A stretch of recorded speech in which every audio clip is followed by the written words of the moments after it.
Komið í sæl, þá ljúkum við upp dyrum heimilisins og kynnumst rekstri þess og viðhaldi og fasteignamarkaðnum í heild sinni. Við ætlum að fjalla að þessu sinni flokkun heimilissorpsins, kynnast því hvernig hægt að spara í rekstri heimilisins og hvernig hægt að spara í innkaupum til heimilisins, en einnig að kynnast því hvernig að búa í sambýli og hvað ber að hafa í huga þegar að kemur að sjálfu fjölbýlinu sem að verða vinsælla hér á landi. En byrjum með Láru Ómarsdóttur sem einn daginn ábauð hvað hún fór með í innkaup til heimilisins. Já, við skulum byrja á eldhúskollinum sjálfum og ræða hvernig við getum sparað í heimilishaldi svo munar. Lára Ómarsdóttir, fréttakona, sest hér hjá mér, kunna því að skrifa sparsemi í heimilisbókhaldinu. Þetta hægt. Já, þetta alveg hægt. Hvenær byrjaðir þú? Hvenær svona fórstu að hafa áhuga á því að sýna heimilisbókhaldi í betra ljósi en oft áður? Það gerðist af illu. Það nú oftast þannig. Já, ég sem sagt fór yfir á kreditkortanum. Og þeir ábúð. Já, og nei, ég bara einn mánuðinn átti nú bara ekkert fyrir kreditkortareikningnum. Og fólk segir stundum bara í hvað hefur allir peningunum farið. Nákvæmlega. Og ég vissi það ekki í rauninni. Og ég fór að skoða og bara heyrðu. Og þá var bara alls konar draslarna sem ég hafði ekkert að gera við og notaði jafnvel aldrei föt sem maður setti bara í skáp.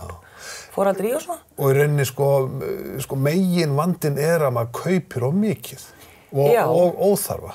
Já. Og svolítið stjórnlaust eða eitthvað. Já, stærsta vandamálið oftast það að maður kaupi bara eitthvað og ekki nú skipulagður í innkaupum.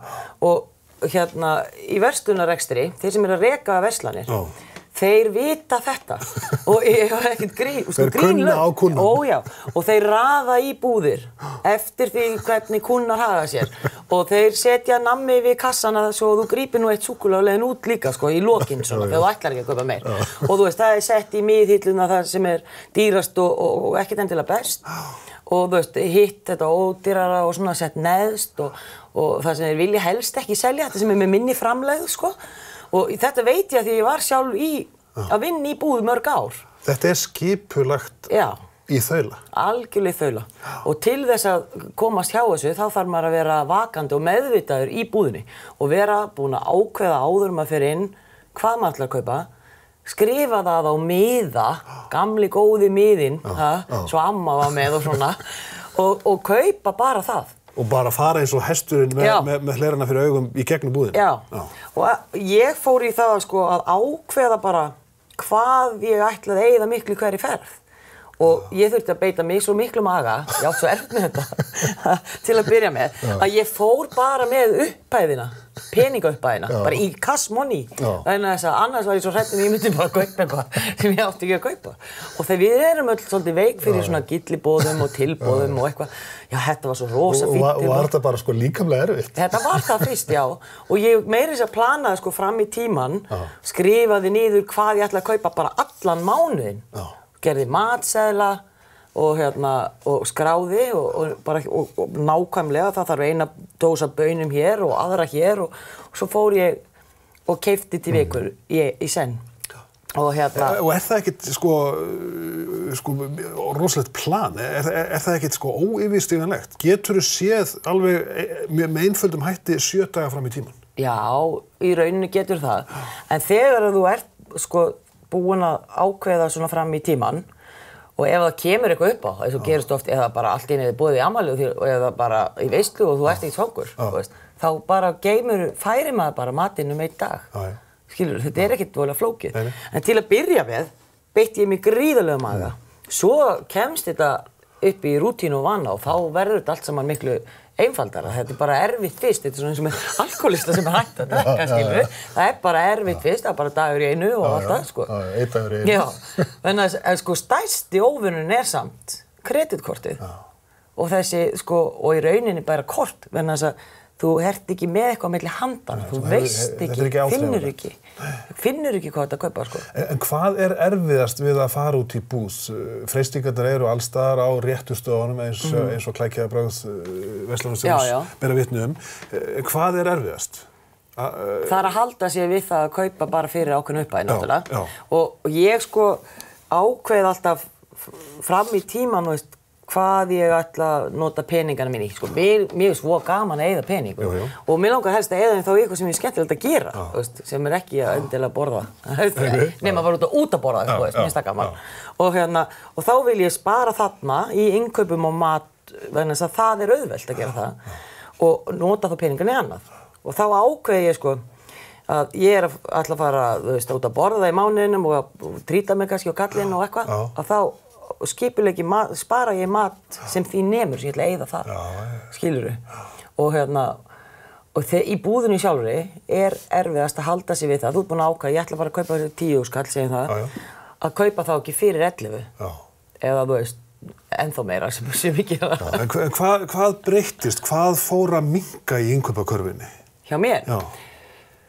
Keks og djús og drasl og sælgæti og bara óþarfa rusl og svo hendi ég ekki matorðið. Ég kaupi bara það sem við borðum og það er ekkert eitthvað að vera að kaupa of mikið af brauði eða of mikið af neinu. Þannig að matasóunin minnkar leið alveg gríðarlega og en það sem maður hendir náttúrulega fyrst út er óhollusta. Og því að hún er óþarfi, þú veist, súkkulaði og svona. Hvernig tóku krakkarnir þessu? Þau tóku þessu mjög vel vegna þess. Þeim fannst bara svo gaman að geta séð bara, því ég setti matseðilinn upp á ískáp. Og þetta, þau eru vön því í skólum og leikskólum og geta séð bara hvað er matinn. Og þannig að þeim fannst bara mjög þægilegt að vita. Já, þetta er matinn í kvöld og þá gátu þau líka sko kannski hlakkaðu þau til sko á föstudaginn fáum við mexikanskt eða eitthvað og þannig að þeim fannst þetta mjög skemmtilegt og urðu sjálf meðvitaðri. Unglingarnir fóru sko að spá í það að kók á bensínstöði miklu dýrar en kók í Bónus og þau fóru sjálf að hugsa meira peninga. Þannig að ábyrgðin færðist líka yfir á þau? Já, og við náttúrulega höfðum þau svolítið með í þessu, sögðum bara frá því að við værum að gera þetta, sko.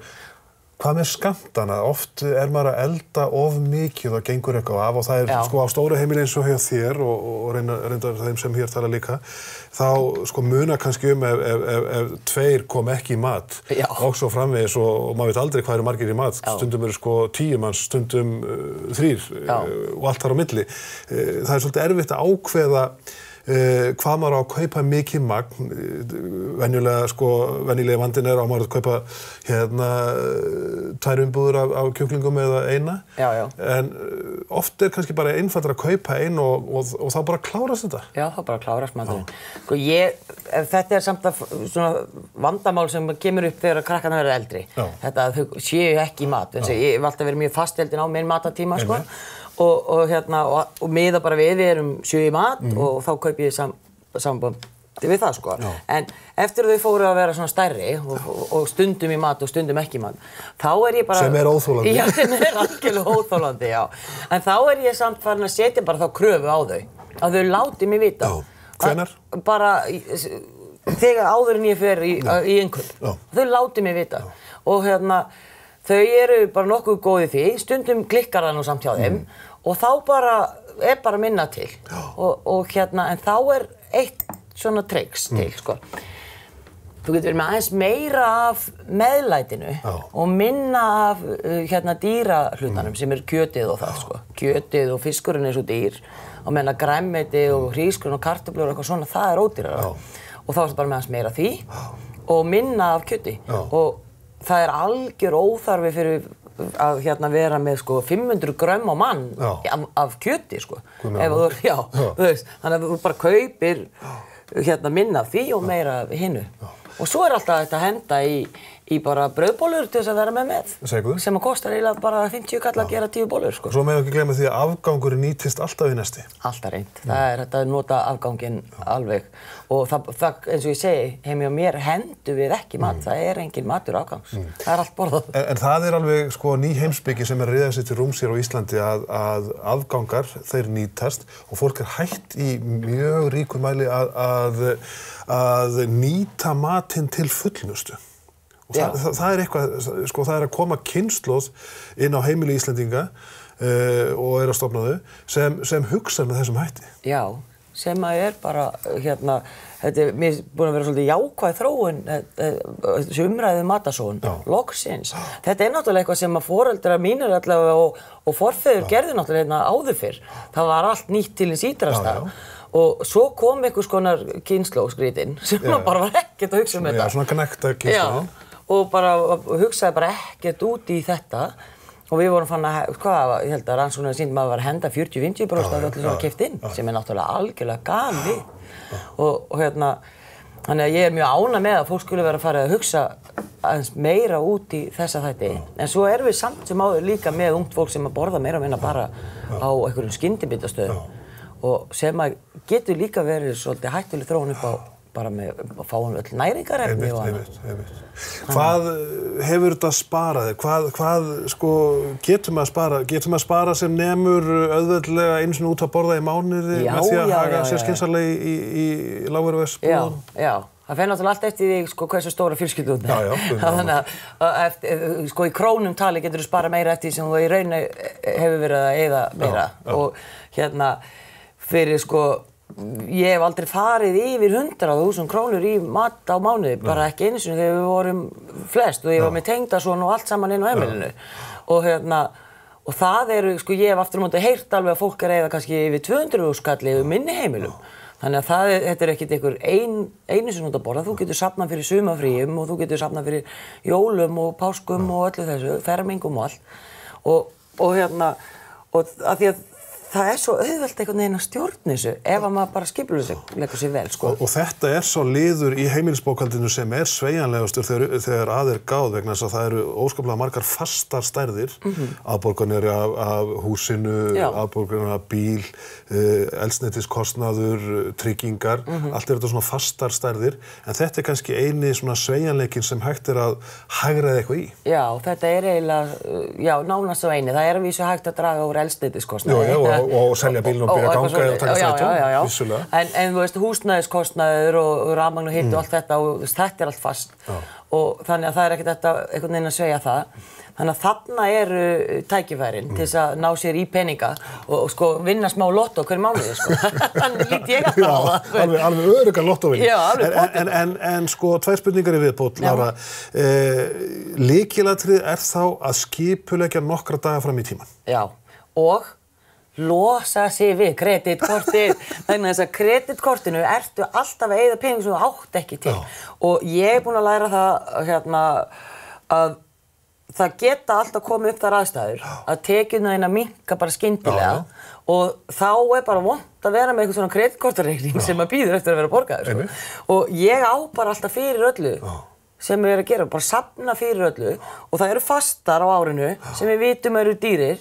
Það dýrt í desember, við þurfum að eiga auka pening, við þurfum að eiga pening og páska, svo ef það ferming og afmæli og eitthvað svona, að passa að eiga fyrir þessu og ekki, eiga á kortinu eitthvað fram í tímann, sko. Svo lokaspurningin að sjálfsögðu þessi, þegar upp staðið og þú ert búin að ná þessari stjórn á heimilisbókhaldinu, líður manni miklu betur? Miklu betur og það líka var svo gaman að geta slegið sig með því að segja hvað mjólkin kostar og svona. Lára Ómarsdóttir, fréttakona og hinn hagsýna húsmóðir þess á milli. Bestu þakkir fyrir komuna og ég held að margir hafi grætt á þessu samtali okkar, vonandi í 1000 króna. Já, við skulum vona það. Við höldum áfram hér innan skamms og kynnumst meðal annars fasteignamarkaðnum og hvernig hægt að haga sér innan fjöleigna húsa. Það getur verið kúnst.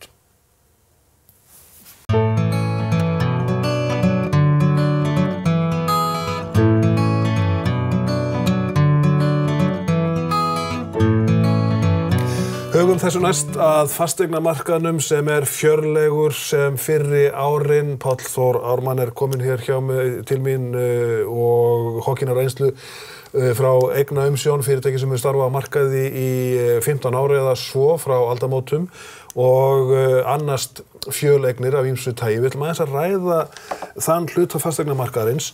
Byrjum á megin spurningunni, sýnist þér fjöleignin vera í sókn á kostnað einbýlishússins sem margir segja vera orðið of stórt, kannski úr takti við tímann og menn vilja minnka því í auknum mæli og nýta peningin kannski sem úttap í eitthvað allt annað.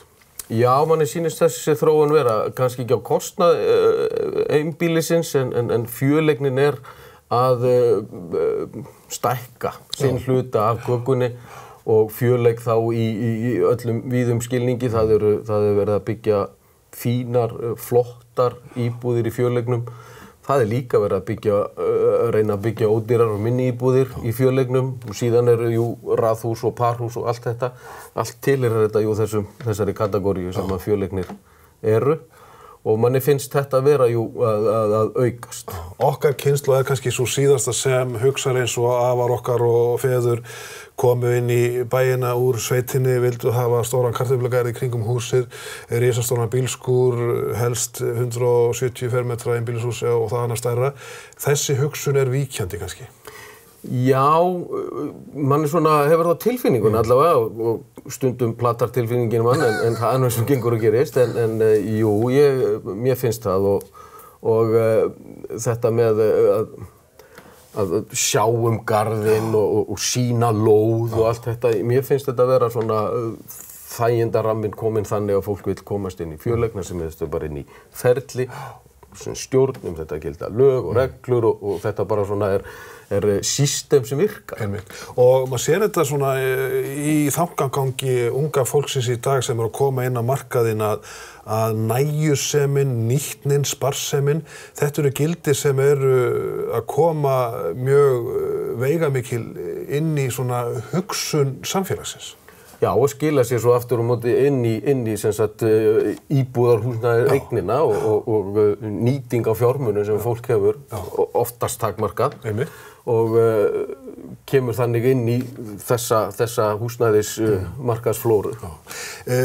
Talandi þessa stöðu, fjöleignin í dag, menn sjá fyrir sér hina dæmigerðu íbúðablokk, þetta getur verið náttúrulega tvíbýli, parhús, raðhús, húsnæði af öllu tagi. Við sjáum gríðarlegan vöxt í þessum nútímalegu fjölbýlishúsum þar sem að íbúðirnar eru ekki einasta glæsilegar, heldur sniðnar að nútímalegum þörfum. Þegar kemur að fjölbýlinu, eru lög þessa tegund íbúðarhúsnæðis, eru það skýr? Já, þau eru skýr að mörgu leyti.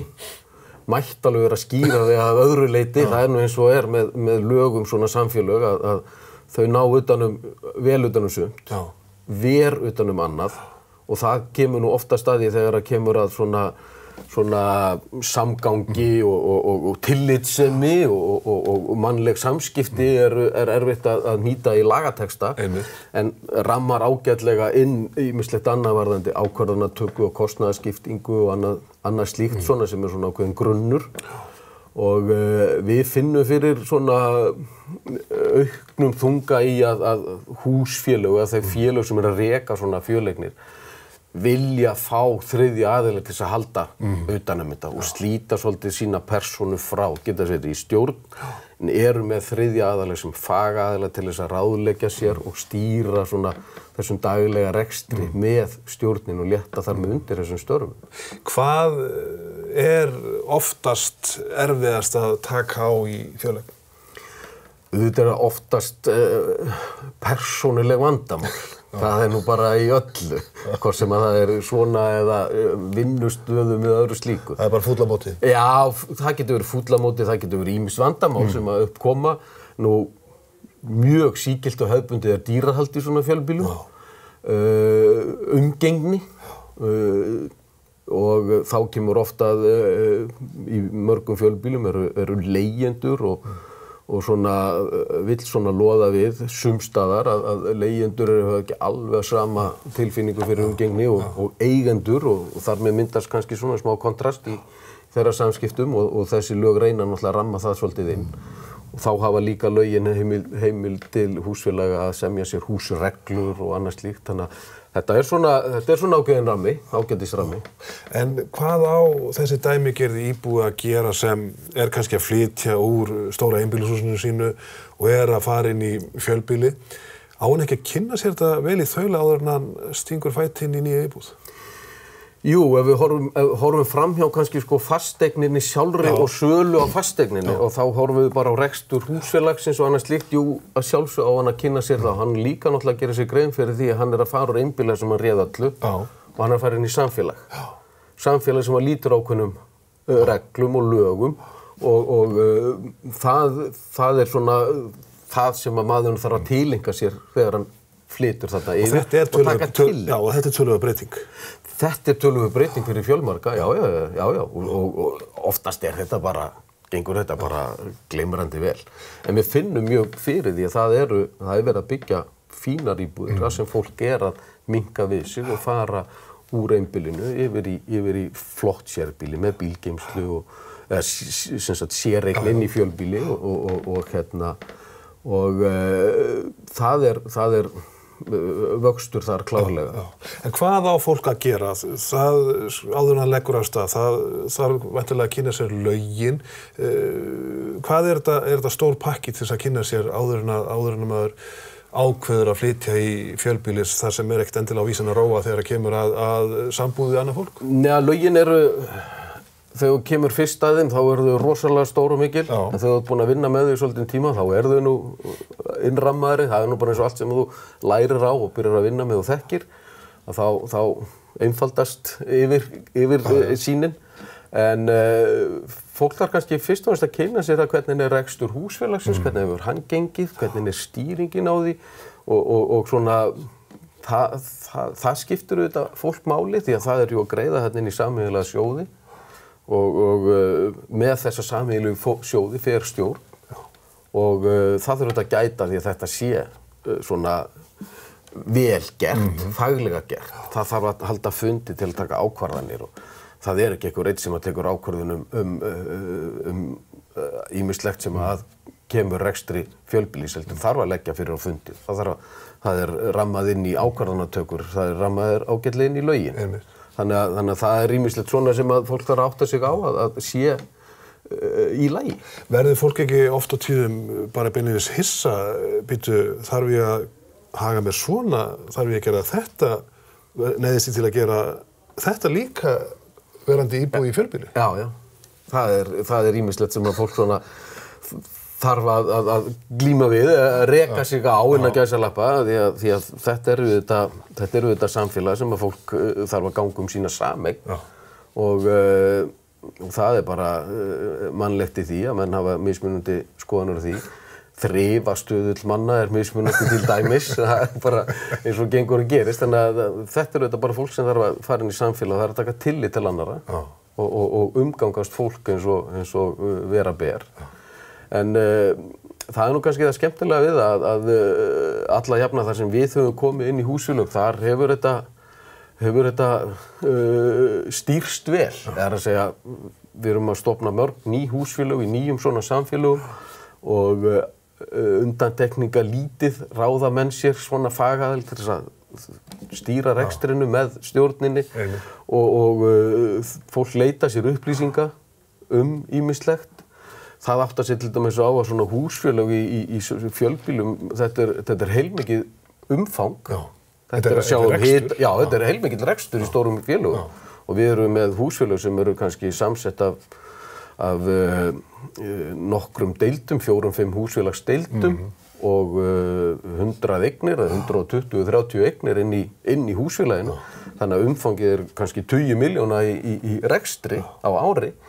Og þetta eru ekki eitthvað sem að menn gera á eldhúsborðinu svona sína bókhaldinu. Það þarf að halda utan þetta með mjög skipulegum hætti. Og í sjálfu sér kannski miklu þægilegra að koma þessu yfir á herðar einhver svona óháðs aðila. Já, því að margt sem að húsfélagi þarf að glíma við eru persónuleg mál. Það er innheimtumál, það er umgengnismál og þá er við þetta gott fyrir stjórn að þurfa ekki að standa í því sjálf persónuleg heldur hafa þennan þriðja aðila, þennan fagaðila til þess að stýra þessum samskiptum og vera þá með þá hreinu að þetta er gert eins og á að gera. En hvað með öll þessi, Páll, matsatriði? Eitt að hafa lögin og skýran lagabókstaf fyrir framan sig. Annað varðandi hávaða, þú nefnir þrif, við getum nefnt dýrahald eins og þú gast áðan. Og þetta lítur alltaf tillitssemi, þetta lítur að mannasiðum, þetta lítur að einfaldlega því hver þú ert og hvaðan þú komst Já, viðhorf til lífsins bara. Viðhorf til lífsins. Hægt að sko halda utan þetta svo vel sé?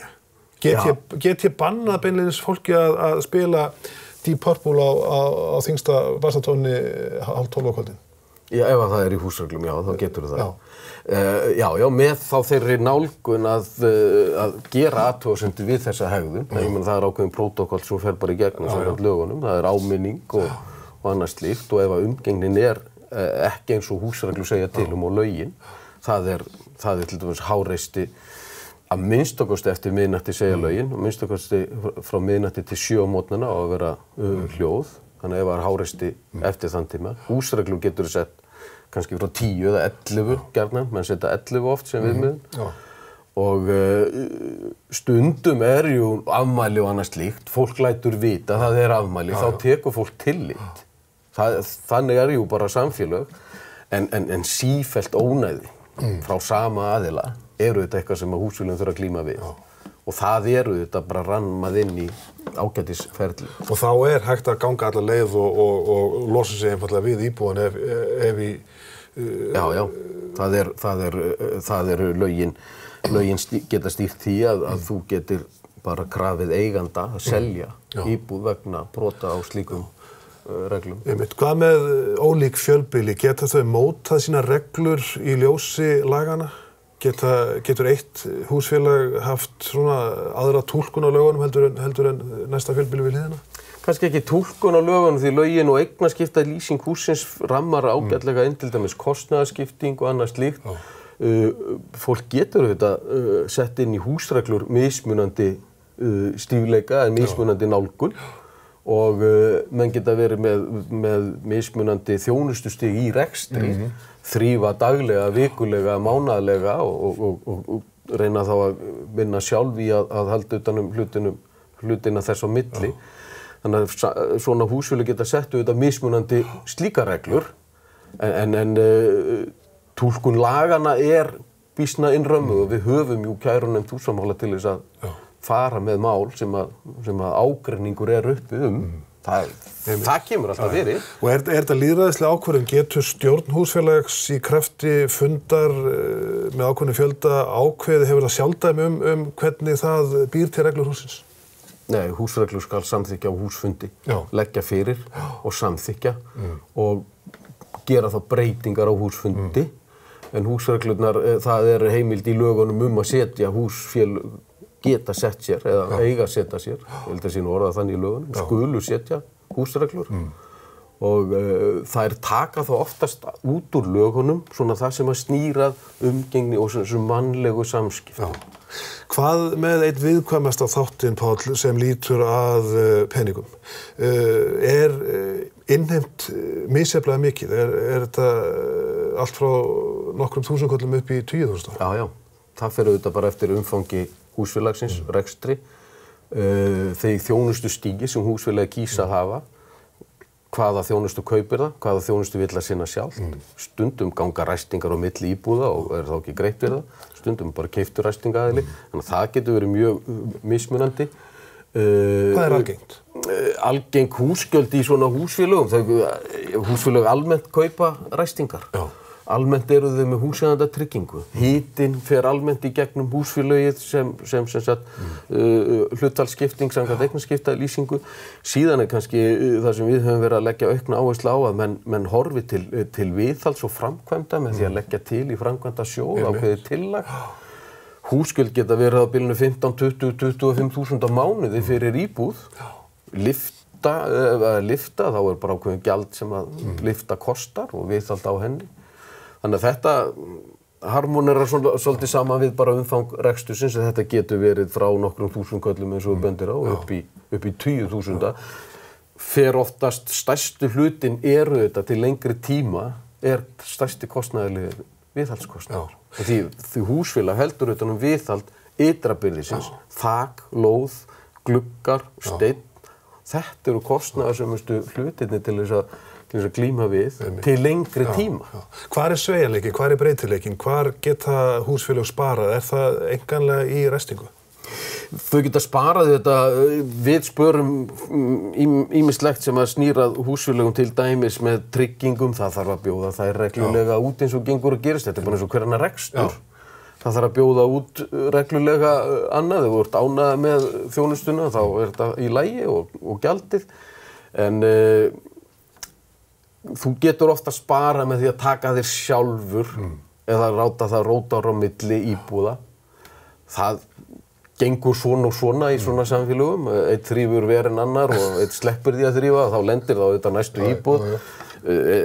Garðsláttur er svona hefðbundi sem gengur á milli íbúða og svo var einn í fríi eða hann átt að slá og þá átti það næst átt að slá og þá var komið meira gras og þá kvartar hann og þetta er auðvitað bara glíma sem að félög að glíma við. Þetta línudans. Já. En hvernig ákvarðast húsgjaldið?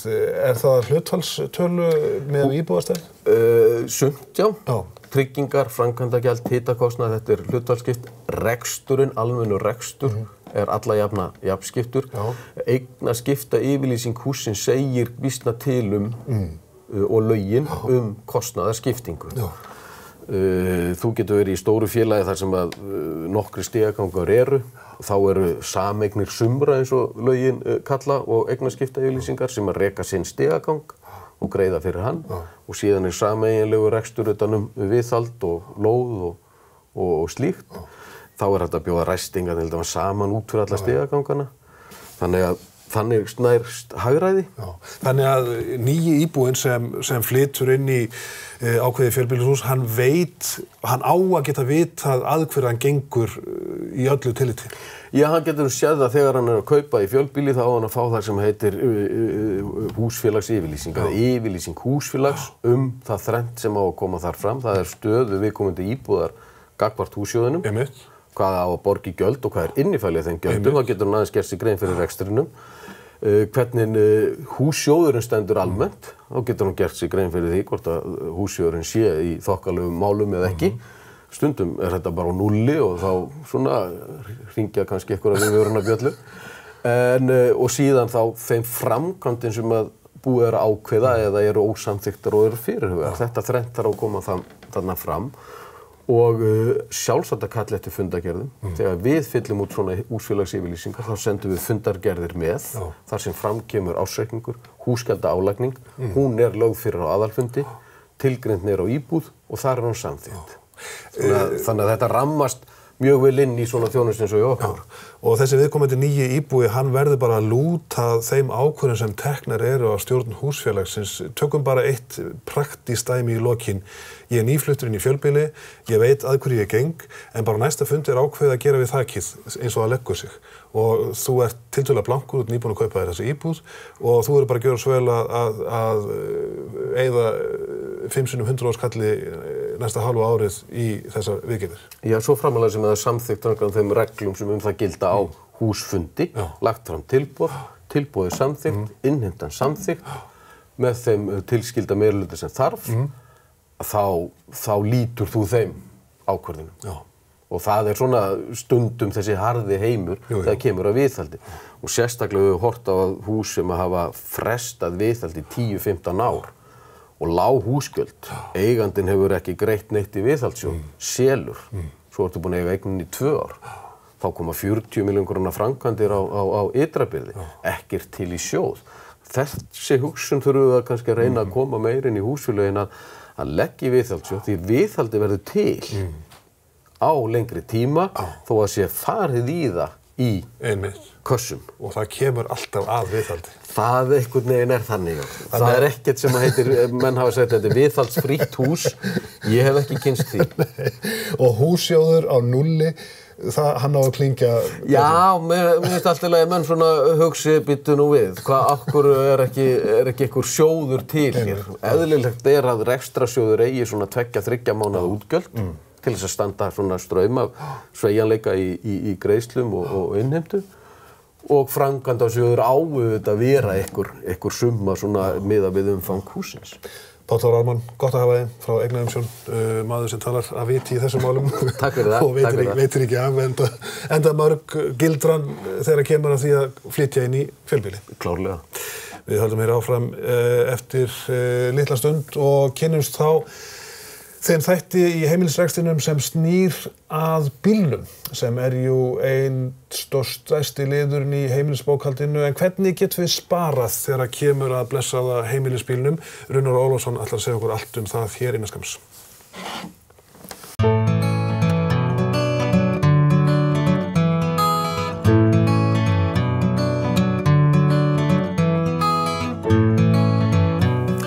Komið að heimilisbílnum og ég búinn að fá hingað til minn framkvæmdastjóra Félags íslenskra bifreiðeigenda, Runnar Ólafsson. Ég hjartanlega velkominn. Við ætlum að fjalla tvennt í þessum kafla þáttarins. Hvernig getum að sparað í akstri, byrjum þar, og síðan að spurningunni á maður að fara að huga að rafmagnsbíl eða ekki. Fyrst að sparakstri. Nú eru fleiri að fara hugsa sér til hreyfings, sumarfríi nálgast. Hvernig getum við með einföldu móti sparað í akstri vegna þess að þetta jú töluverðir peningar sem fara í bílinn? Jú. Það í rauninni til mjög einföld aðferðafræði og hún byggir í rauninni á því að svona aka meðvitað eins og það kallað. Og sem dæmi við erum að aka hérna á höfuðborgarsvæðinu, að reyna að fylgja umferðarflæðinu, vera alltaf vakandi fyrir umhverfinu, halda jöfnum hraða. Þegar tekið af stað þá á maður að fara frekar hratt, skipta frekar hratt upp, þannig að maður frekar litlum snúningi. Og það dregur úr eldsneytiseyðslu. Útskýrt aðeins fyrir mig, á maður þá bara að gefa í þetta allt? Nei, ekki gefa í, þetta bara að leiðast að þú skiptir ört upp, þannig að þú ert ekki að pína bílinn upp, en skiptir ört úr fyrsta í annan, þriðja og svo framvegis. Og síðan þetta að halda jöfnum hraða, sleppa þessum, bremsa snöggt og taka stað snöggt. Það svona lykilþættir. Og sjá ljósaflæðið framundan. Reyna að fylgja flæðinu og það skiptir verulega miklu máli af því að mest eyðslan þeir eru að stoppa og taka stað. Og þess vegna hef ég stundum ekki skilið þegar til að mynda í skipulagsmálum þegar menn að setja alls konar girðingar á flæðið. Hvort sem það einhverju strætópúðar eða hvað þetta kallast, sem við sjáum hvergi reyndar annars staðar en hér. Og af því að þú ert þarna að búa til vandamál. Og alveg sama ef þú setur sem dæmi vonda hönnun, það einn fjölförnustu ljósastýrðu gatnamót fyrir gangandi á Íslandi við Háskólann, þannig við Þjóðminjasafnið. Menn færðu þau vestar. Við það varð umferðarflæði breyttist í Hringtorginu, Melatorginu. Þannig að ökumenn sem voru að koma Suðurgötu eða Hringbraut og ætluðu síðan bara í Skotusveginn, þeir stoppuðu. Þetta þýðir að bílarnir eru í lausagangi lengur, þetta þýðir að það meiri mengun, þetta þýðir samfélagslega meiri eldsneytisnotkun. Þannig að ég heyrði eitt hjá Reykjavíkurborg segja, þetta skiptir ekki máli, þetta bara lendir á hverjum einum. Þetta þú getur fundið út að þetta kannski kostar tugir og hundruð milljóna á ári fyrir samfélagi, það skiptir okkur öll máli. Bara einn svona gangbraut. Þú setur þá fyrir að frekar upp, ef til dæmis menn eru að yrkja eitthvað hraðakstur og slíkt, þá setur upp hraðamyndavél. Það mjög ódýrt og virkar. Virkar. En hvað með þetta svokallaða cruise control sem komið í mjög marga bíla? Hvernig á maður að nota það? Það eru sumir sem bara hafa ekki hugmyndu hvað þetta er. Nei, þetta er mjög þægilegt ef við erum að fara til að mynda út á land og verður þetta hafa öryggi með í huga ef það er þannig aðstæður eða vona á einhverju hálku eða bleitur eða eitthvað slíku, þá borgar sig ekki að vera með cruise control. Ef aðstæður eru góðar, þá er mjög sniðugt að nota þetta og er bæði heldur jöfnum hraða og bílinn svona leitast við að vinna léttar. Aftur á móti við vissar aðstæður, til dæmis upp brekkur og slíkt, þá er betra að vera bara með sína hefðbundnu notkun. En enga síður, svona í flestum tilfellum er þetta bara mjög góður búnaður til að nýta. Þannig maður á að nota cruise control svona á beinum, jöfnum, köflum og öryggum. Já. En auðvitað verður maður alltaf að vera meðvitaður hvernig flæðið er. En svo það í nýjustu bílum það þannig að það komin líka svona fjarlægðaskynjarar, þannig að bílinn grípur inn í ef þú ert komin nálægt næsta bíl.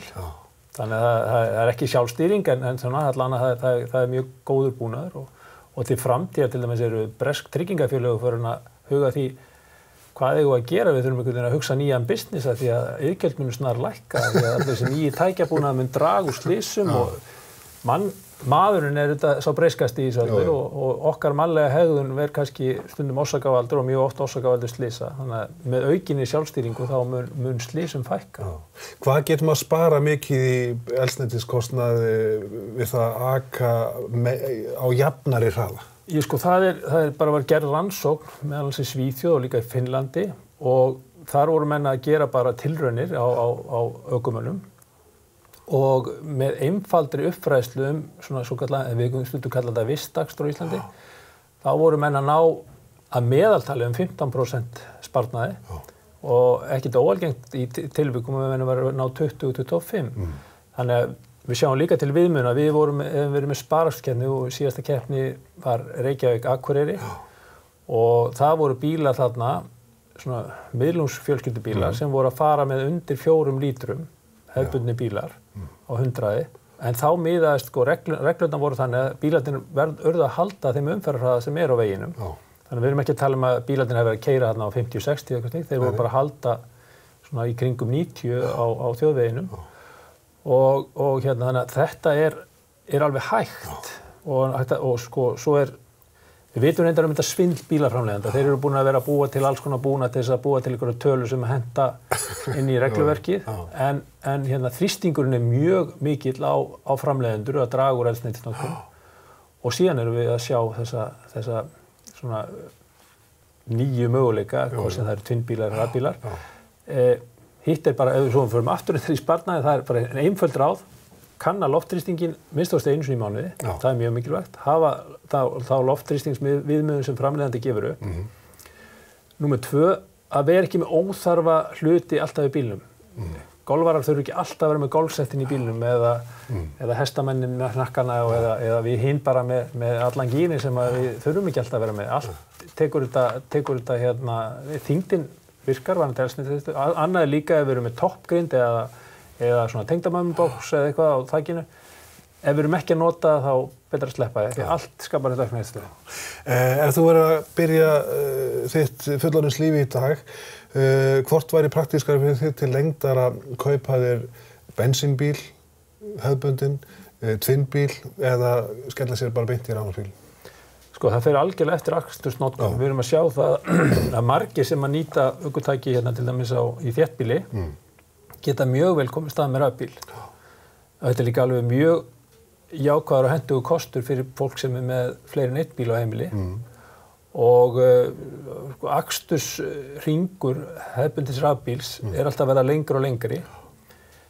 Núna í dag eru svona þessi bílar sem hafa verið vinsælastir fram að þessu. Þeir voru kannski með akstursring, þá er ég miðað við það að þú sést að nota miðstöðuna, þú sést að nota hann eins og notar almenna bíl. Og þá ertu að tala þú ert bara í kringum 100 km, það er ekki kannski mikið meira en það, en flestir ekki að keyra nema max 30 km í daglegri notkun. Svo kemur þú heim, stingur í samband og lætur kannski einhverja tíma stillið setja hleðslun í gang undir miðnætti og þegar þú ferð að mótni þá er bílinn fullhlaðinn. Mikilvægt væri og kannski mikilvægara heldur en að vera að setja hraðhleðslustöðvar hingað og þangað. Það er eitthvað sem FIB hefur barist fyrir í 25 ára. Það verið sett inn í byggingarreglugerð að alltaf þegar ný hús eru byggð, hvort sem það eru atvinnuhúsnæði eða heimili, þá sé gert ráð fyrir að setja sting í samband. Og upphaflega vorum við að berjast fyrir svo að því að við vorum að reyna að innleiða svokallaða mótorheitara eða vélarheitara sem að Skandinavar og Kanadamenn og Bandaríkjamenn hafa notað í áratugi og til dæmis það hítar þá vélina svo komið ekki að köldu bílum. Og þá mengurinn er alltaf mest og eyðslan mest þegar hann er ískaldur, sérstaklega veturna. Og þessi búnaður hefur líka verið mjög gott að nota í sambandi við sparakstur af því að hann í Skandinavíu eru menn að nota þetta upp í alltaf 10 gráðu hita. Og þú ert að ná þarna sparnaði einhvers staðar upp í 6-7% fyrstu 50 kílómetrana. Þannig að allt skiptir þetta máli. Fyrir utan að þetta fer betur með bílinn. Sama á reyndar við þetta meðvitaða aksturslag. Þú ferð að nota hemlana minna, það er ákveðnir slitfleti sem slitna minna og þannig að bara viðhaldskostnaður verður líka minni. Þannig að niðurstaðan þessi að ef maður er með annan bíl heimilisins og ef maður er fyrst og fremst að aka innan bæjar, kannski 90-95%, þá er rafbíllinn mjög góð kostur. Og nú eru til dæmis stjórnvöld taka enga skatta og engin gjöld af rafbílum og það eru lægri skattar og gjöld af svokallaðum tvinnbílum sem að koma í mjög miklu úrvali inn á markaði núna. Þannig að það er líka valkostur og þannig að þetta er svona kosti sem mjög vert að skoða í augnablikinu. Við vitum það og það mun koma því að þessi bílar verða skattlagðir eins og aðrir bílar en það er verið að reyna að búa til þarna ákveðna brú og enn sem komið eru rafbílar innan við 1% af heildarbílaflota landsmanna. Það er ekki meira. Runólfur Ólafsson, bestu þakki fyrir komuna. Ég þarf að fá því ofta til að fjalla þennan lið í heimilisbókhaldinu sem jú sá næst stærsti. Jú, þetta er næst stærsti útgjöld heimilinu. Á eftir sjálfu heimilinu eða húseigninni. En við förum að skipta hér yfir í ruslið. Það þarf að huga því líka þegar að kemur að heimilisrekstrinum. Anna Karin Ellersdóttir ætlar að fræða okkur örlítið það hvernig við getum flokkað blessað ruslið sem situr eftir á heimilinu þegar við erum búin að taka utan af matnum og öðru slíku sem við kaupum inn dagsdaglega.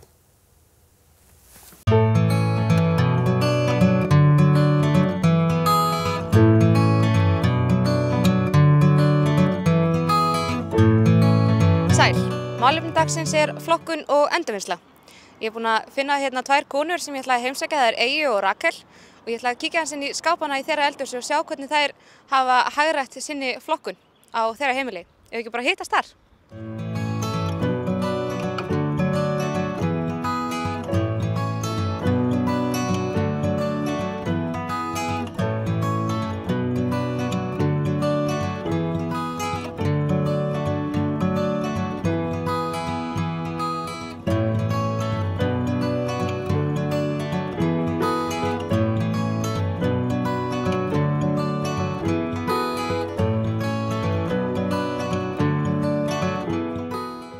Þá erum við komin inn í Kópavoginn heim til Eygerðar, en þú ert vanlega kölluð Eyja eða ekki? Jú, það er rétt.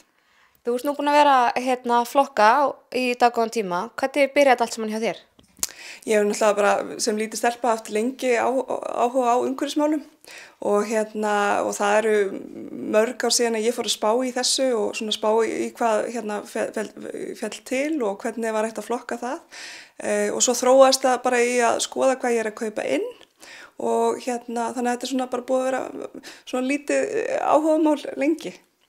En þú ert ekki bara að flokka flöskur og pappír, þú ert komin aðeins lengra og þú ert með svona ágætis aðstöðu heima, búin að koma því upp og ert með svolítið skipulega á þessu. Getur aðeins sýnt mér inn í skápana þína? Já, ég er náttúrulega alltaf að læra og þetta er eins og þetta er núna. Það er alltaf að bætast eitthvað nýtt við hjá mér í flokkuninni, þannig að þetta er svona bara eins og það er núna, ég ætla að sýna ykkur.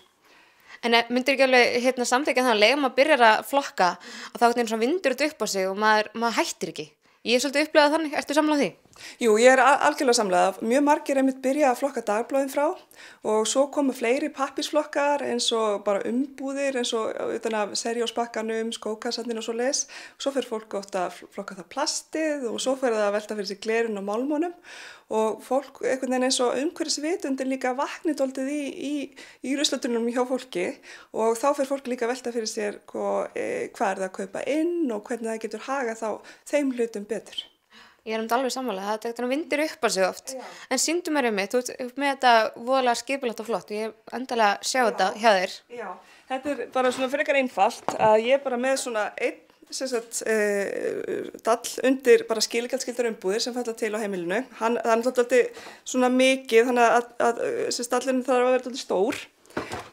Svo er þetta, það sem er með hér er þá fyrir gler og málma og þetta er það bara svona lítinn fata og fólk eru mikið að velta fyrir sér pókum eða ekki póka og svo leis. Ég fer í raun og veru bara með þennan dall bara út í endurvinnslustöð Sorpu og flokka þar upp úr honum. Set það bæði gler og málma saman. Það lúkkar svo eins og þessi sér hanna fyrir flokkun. Er þetta eitthvað þannig sem að er þetta svona sér hanna fyrir flokkun þessi græja hjá þér? Eins og þetta, það er náttúrulega fólk hefur verið að finna rosalega margar lausnir í verslunum á Íslandi og verslanir hafa tekið sig á og er að bjóða alveg mikið úrval af svona flokkun heima við. Þetta er bara lausn sem ég fann í ICA en það er eflaust til alveg alls konar aðrar möguleikar sem fólk getur nýtt sér. Og þetta bara eins og ég geri það og það líka spurning hvernig, sko, hvaða fólk, hvaða pláss fólk hefur og slíkt. Þannig að fólk verður alltaf svona að máta sig inn í það líka hvað það að gera og hvaða pláss það hefur og svona fyrirkomulagið. Jæja, hérna erum við með aðra skúffu undir flokki og hér ertu með plast og pappír, eða ekki? Jú, það töluvert sem fellur til að pappír og plasti eins og flesti vita sem að reka heimili og kíkjum inn í skúffuna. Og eins og sjáum þá ýmislegt hérna og mjög margir að flokka dagblöðin frá en ég farin fyrir löngu að taka alls konar umbúðir utan af mat. Það eru fernur, það eru bökunarpappír og alls konar.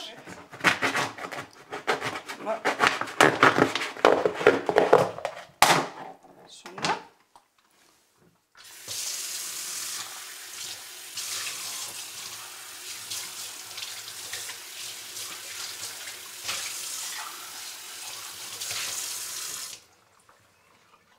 Þetta tók ekki lengri tíma en þetta voru hvað, 10 sekúndur?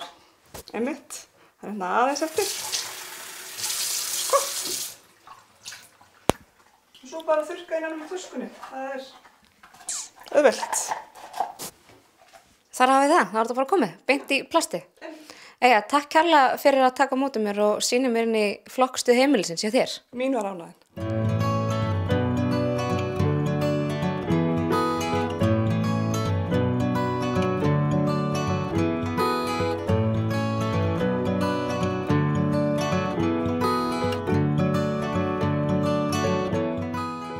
Kolbrún Rakel, eða ekki?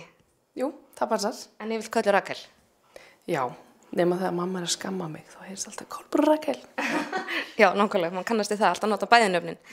En takk fyrir að bjóða mér hérna heimtíðin. Mér langaði svo að forvitnast hvernig þú flokkar og endurvinnur heimilissorpið á þínu heimili. Já, frábært. Þetta hlutur sem að allir taka þátt í á þessu heimili og börnin eru bara alveg nuffið, þannig að þetta bara hinn eðlilegastu hlutur fyrir okkur að endurvinna. Og þetta eitthvað sem þú ert búin að gera lengi? Já, ég er búin að gera þetta yfir 20 ár. Kynntist fyrst þegar ég bjó í Hollandi í 1 ár, við skiptinni mig þar. Og þar var bara flokkað og þá var þetta eiginlega ekki byrjað hérna á Íslandi. Þannig að eftir því sem að þetta hefur vaxið hérna á Íslandi þá hefur við tekið meira og meira í þátt af því að þetta bara hlutur sem að skiptir okkur máli að ganga vel um. Varst þú svolítið framanda þá þegar þú komst heim með þessa nýju þekkingu flokkun? Sko, það var náttúrulega ekkert, það var ekkert til að taka við. Það voru engir grendagámar og svona það sem eins og núna í dag. Þannig að ég held að þetta hafi meira bara blundað í mér og svo eftir því sem að aðstæðna bötnuðu í kring, fyrirtækin fór að taka móti sorpi og svona, eða þess að flokkuðu sorpi, að þá fór maður að taka meira þátt. Já. En þú ert ekki bara að flokka flöskur og dósir, þú ert að flokka aðeins mikið meira en það, eða ekki? Jú, ég held ég að við byrjaði að flokka kerti því ég var að vinna hjá Ólís fyrir mörgum árum af því þeir tóku á móti kertum fyrir sólheimum, kertaafgöngum. Þá fór maður að flokka kerti og þar tóku á móti rafhlöðum og ég held að það hefði verið startið. Svo kom pappírinn og svo flöskur og dósir og svo plastið og þetta bara svona vindur upp á sig og núna alltaf tekum við fötin og flokkar þau og það sem ekki nýtist innan fjölskyldu og vinahópsins að það láti ganga áfram í Rauða krossinn og meira að segja vefnaður, þannig að það engu hent. Það alltaf láti ganga því maður búin að kynna sér að það hægt að endurnýta.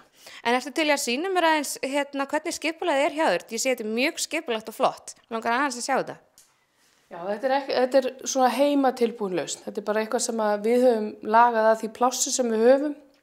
Takmarkað skápapláss og ef ég sýni bara fyrir neðan þá erum við með pappírinn allur pappír, fernur, dagblöð, bara allt svona pappírstóð sem fellur til að fyrir neðstu skúfuna og þetta tæmum við bara beint í bláu tunnuna sem úti. Hinum megin erum við með allt plast sem fellur til og það alveg óbáslega mikið plast sem fellur til á þessu heimili. Þá erum við komin niður í vaskahús eða þvottahúsi. Mér langar aðeins að sjá hvernig þú ert með skipulag á því sem fellur til í þvottunum eins og varst að segja mér bara núna rétt áðan. Já, við erum með á öllum heimilum þá verða til staki sokkar. Þetta bara, þvottavél étur sokkana. Þannig við erum með eina skúffu fyrir staka sokka og ef þeir parast ekki eftir smá tíma þá fara þeir í pokan með fatnaðinu sem við erum Rauða krossinn. Og hérna við hliðin á þvottavél og þurrkara erum við með skáp og þarna inni fer allir fatnaður sem komin göt á eða handklæði sem orðin tætt eða eitthvað svona, þú veist, eitthvað sem okkur bara finnst komið tími til að skipta út og föt sem orðin lítil, þau líka fara þarna. Svo erum við með hérna upp á hillu kassa þar sem að fatnaður sem í lagi og getur gengið áfram þar sem að fatnaður fer í. Þannig að þetta bara svona típist, held ég, heimili sem að endurnýta. Þú veist, maður bara laga sig að því þar sem maður hverju sinni. En þetta búið að vera áhugavert að koma hérna í heimtíðin og takk kærlega fyrir að taka á móti mér og sýna mér flotta skipulagið hérna hér. Ég vissum að ég og fleiri getum lært eitthvað af þessu. Já, bara gaman að taka á móti ykkur og ég vona hérna þetta verði svona innblástur fyrir einhverja aðra til þess að taka eitt skref viðbót. Vonandi fannst ykkur þetta jafn áhugavert og mér. Þessar konur eru grannlega alveg með þessa hluti á kristaltæru. Ef svo ekki bara sjást aftur í næstu viku með eitthvað annað spennandi og skemmtilegt. Þar með lokum við heimilinu að sinni. Við verum hér aftur að viku liðinni með sprellfjörugan þátt allt lítur að rekstri og viðhaldi heimilisins. Endilega sendið okkur ábendingur efnistök í þættum og það sem betur má fara á ser@hringbraut.is. Þar verð ég til svars en þangað til hafið það sem allra best heima hjá okkur.